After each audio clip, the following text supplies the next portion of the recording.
ជំរាបសួរពុកម៉ែបងប្អូនទាំងអស់គ្នាថ្ងៃនេះខ្ញុំនឹងនាំពុកម៉ែបងប្អូនទាំងអស់គ្នាមកសិក្សាអំពីការសរសេរឈ្មោះពីភាសាខ្មែរទៅជាភាសាចិនវិញម្ដង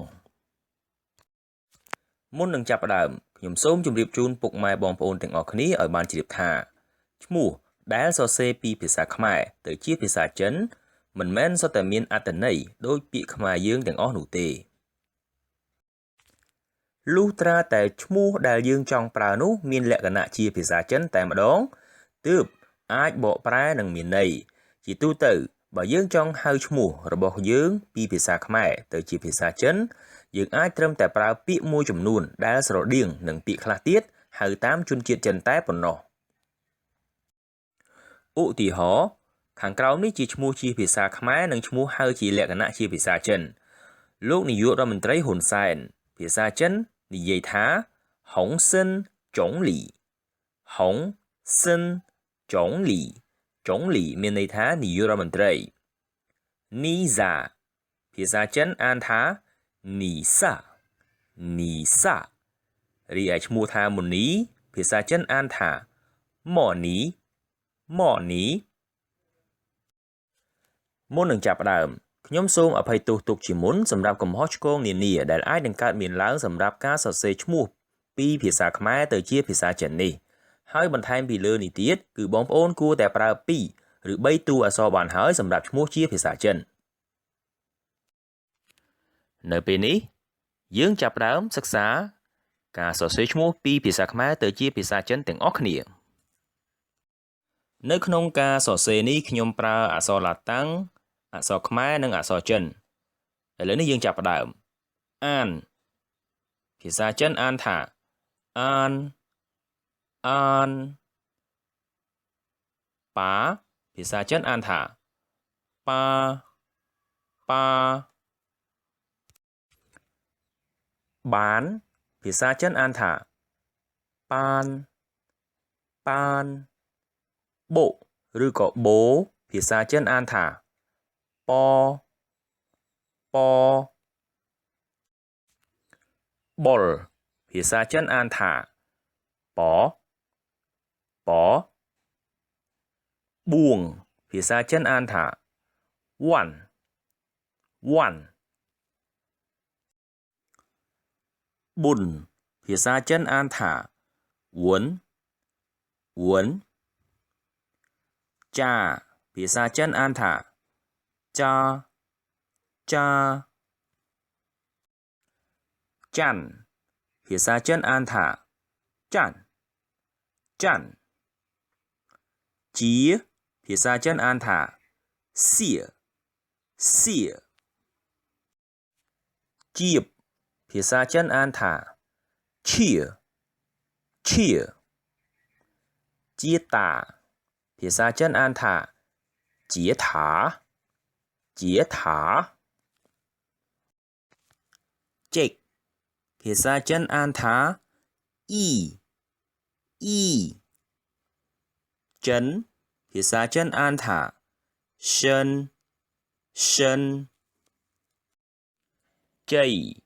ភាសាចិនអានថាចាងចាងឆាយភាសាចិនអានថាឆាយឆាយឈ្មោះឆាយយើងអាចប្រើពាក្យមួយទៀតគឺឆាយឆាយឆេងភាសាចិនអានថាឈីងឈីងឆនភាសាចិនអានថាសានសានឈួងភាសាចិនអានថា拳拳ចុនភាសាចិនអានថាឆិនឆិនជីភាសាចិនអានថាជើជើជីវភាសាចិនអានថាជួយជួយជុំភាសាចិនអានថាជុនជុនដា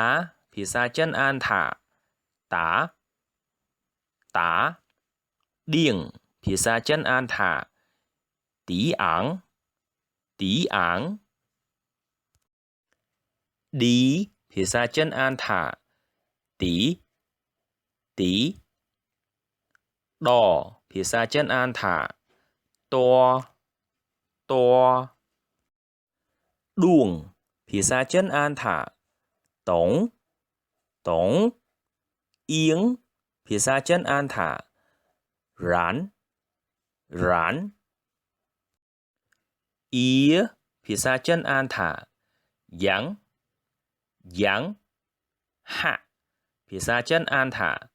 เหแฮมภาษาจีนอ่านថាเห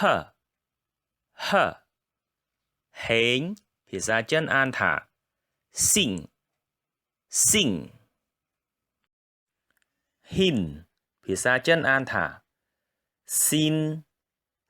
นหกภาษาจีนอ่านថាฟูหัวภาษาจีนอ่านថាเหหุ่นภาษาจีนอ่านថាหงห่วงภาษาจีนอ่านថាฟางฮีภาษาจีนอ่านថាซี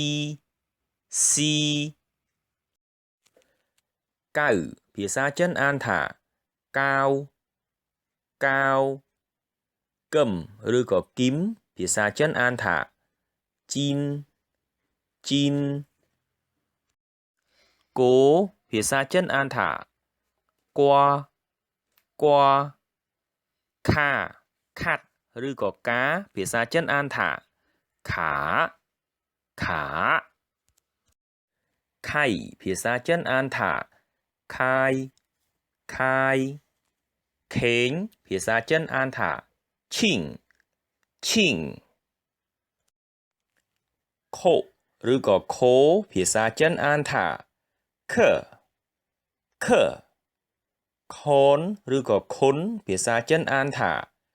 คุณขึ้นภาษาจีนอ่านថា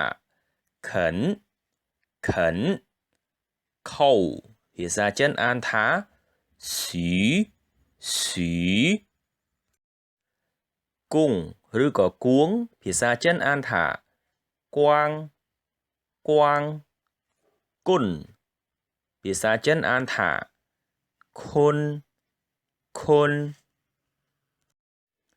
กุนทีภาษาจีนอ่านថាคนถีกวนภาษาจีนอ่านថាกวนลาภาษาจีนอ่านថាลาล้านหรือก็หลานภาษาจีนอ่านថាหลานเล่าภาษาจีนอ่านថាหลิวลายภาษาจีนอ่านថាหลายไล่ภาษาจีนอ่านថាหลายแหละภาษาจีนอ่านថាเลี่ยรีบภาษาจีนอ่านថាหลีภาษาจีนอ่านថាลี่หรือก็หลีลิ้นภาษาจีนอ่านថាลิ้นโลภาษาจีนอ่านថាล่อเลื่อนภาษาจีนอ่านថាเหรียญหลงภาษาจีนอ่านថាหลงลอยภาษาจีนอ่านថា